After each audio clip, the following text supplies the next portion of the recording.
जितनी भी हो उसका अंतिम संस्कार अच्छा ही करती है।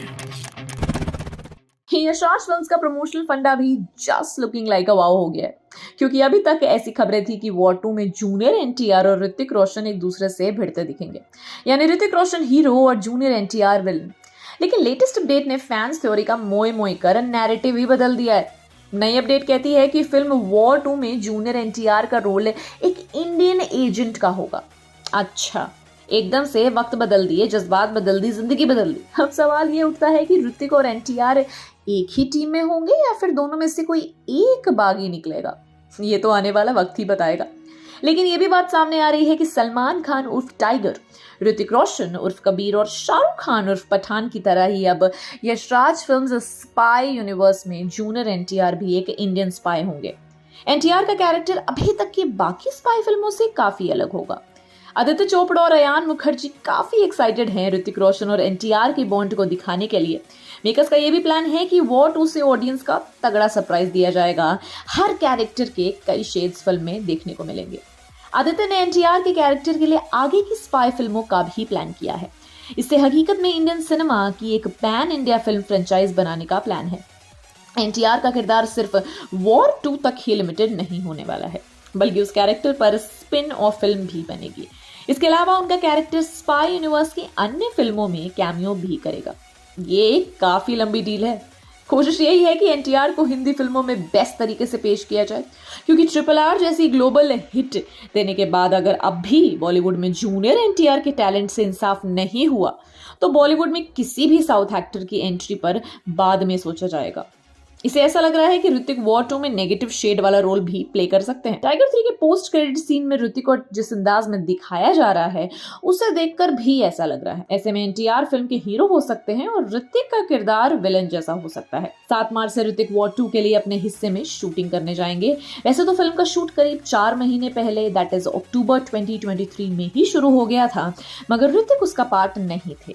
हालांकि नवंबर में टाइगर 3 के पोस्ट क्रेडिट सीन के लिए ऋतिक ने वॉर 2 का एक प्रोमो शूट किया था, बट फाइटर के बाद ऋतिक पीठ दर्द से परेशान थे, इसलिए उन्होंने रिकवरी के लिए कुछ समय लिया, लेकिन अब वो वापसी कर चुके हैं। हाल के दिनों में यशराज स्टूडियोज में फाइट सीक्वेंस का रिहर्सल चल रही थी, जिसमें ऋतिक भी हिस्सा ले रहे थे। दरअसल मेकर्स का कहना है कि ऋतिक का जो बैक पेन से पूरी तरह से ठीक हुए या नहीं, बड़ा सवाल है, वरना फिल्म में स्टंट शूट करने के चक्कर में कहीं वो अपनी पीठ को फिर से चोटिल ना कर बैठे।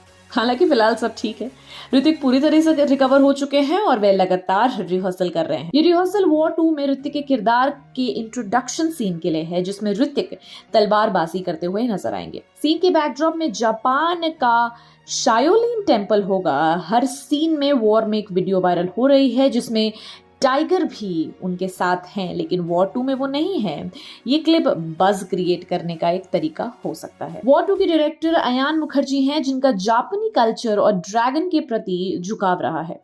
अब अगर आपको नहीं पता तो रणबीर और आलिया की फिल्म ब्रह्मास्त्र का पहला नाम ड्रैगन ही रखा गया था, क्योंकि उसमें रणबीर आग से खेलते हुए दिखते हैं।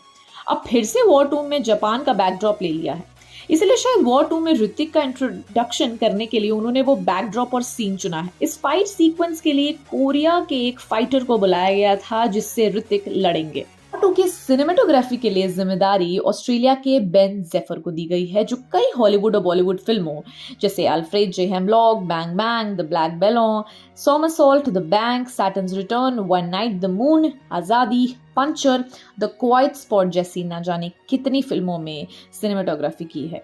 इस साल आई अनिल कपूर और आदित्य रॉय कपूर की web series the night manager की सिनेमेटोग्राफी भी बेन ने ही की थी। वॉर 2 के अलावा टाइगर वर्सेस पठान का भी अपडेट मिला है। बताया जा रहा है कि टाइगर वर्सेस पठान के लिए अभी तक सलमान खान की डेट्स नहीं मिली हैं, जिसकी वजह धर्मा प्रोडक्शन का फिल्म द बुल है। द बुल का कनेक्शन मालदीव से है। पिछले दिनों हुई मालदीव के साथ विवाद के चलते सब कुछ रुका हुआ है। ऐसे में अब मेकर्स स्क्रिप्ट में बदलाव कर रहे हैं। उनका प्लान है कि इस कहानी को मालदीव से कहीं और शिफ्ट किया जाए, जिसमें समय लग रहा है। वॉर 2 के बाद आलिया भट्ट और शर्वरी वाघ की फीमेल स्पाई फिल्म पर काम शुरू होगा, जो मई-जून में फ्लोर पर आ सकती है। इसके अलावा हाल में शाहरुख खान की पठान 2 पर अपडेट किया गया है। कहा गया है कि पठान 2 के साथ ही यशराज फिल्म स्पाई यूनिवर्स में एक नए स्पाई की एंट्री होगी, जो काफी यंग होगा। आए शाहरुख खान यानी पठान का सपोर्ट करता दिखेगा। अभी तक की टाइमलाइन के मुताबिक वॉर 2 के बाद आलिया की स्पाई फिल्म और फिर पठान 2 रिलीज होगी। आलिया की स्पाई फिल्म और पठान 2 से ही टाइगर वर्सेस पठान का बेस तैयार होगा। War 2 Yashraj films spy universe की छठी फिल्म होगी। 2025 में 15 अगस्त वाले वीकेंड पर रिलीज होगी। को स्पाई यूनिवर्स की किस फिल्म का इंतजार है, हमें कमेंट में बताएं। Till then keep watching Bollygrad studios.